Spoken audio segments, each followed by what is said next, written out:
Update តម្លៃហឹងចេញមាសនៅថ្ងៃទី24 ខែ 2 2026 មាសនៅក្នុង time frame 1ម៉ោង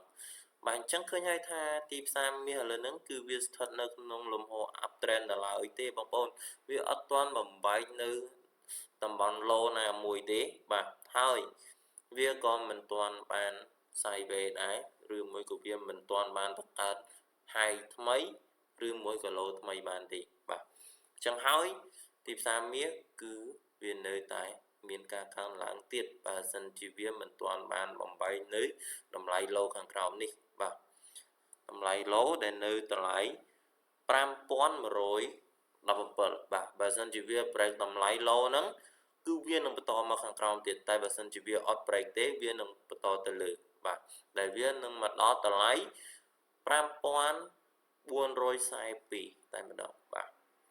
តែបើសិនជាវា break low វិញតម្លៃដែលវាអាចនឹងធ្លាក់មកដល់អាចនឹងមកដល់តម្លៃ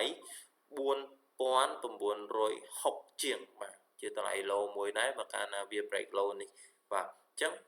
បើកាលណាវា break low ហ្នឹងយើងរងចាំឲ្យវាពុះ break ទៅខាងលើវិញហើយចាំយើងចូលលក់តែម្ដងបងប្អូនអរគ្នាហើយយើងអាច hold បានវែងបាទតែបើសិនជាវាអត់ break តម្លៃ low ហ្នឹងទេអញ្ចឹងគឺបងប្អូនអរគ្នាត្រូវតែព្យាយាមទិញឲ្យបានច្រើនជាងលក់បាទហើយបើទិញបងប្អូនអរគ្នាអាច hold បានតែបើសិនជាបងប្អូនអរគ្នាចង់ចូលលក់ត្រាតែបងប្អូនអរគ្នាចូលលេងខ្លីៗបាទចឹងថ្ងៃនេះខ្ញុំបាទក៏មានតែប៉ុណ្្នឹងដែរបាទសូមឲ្យបងប្អូនអរគ្នាត្រូវចំណេញច្រើនហេងសំណាងល្អ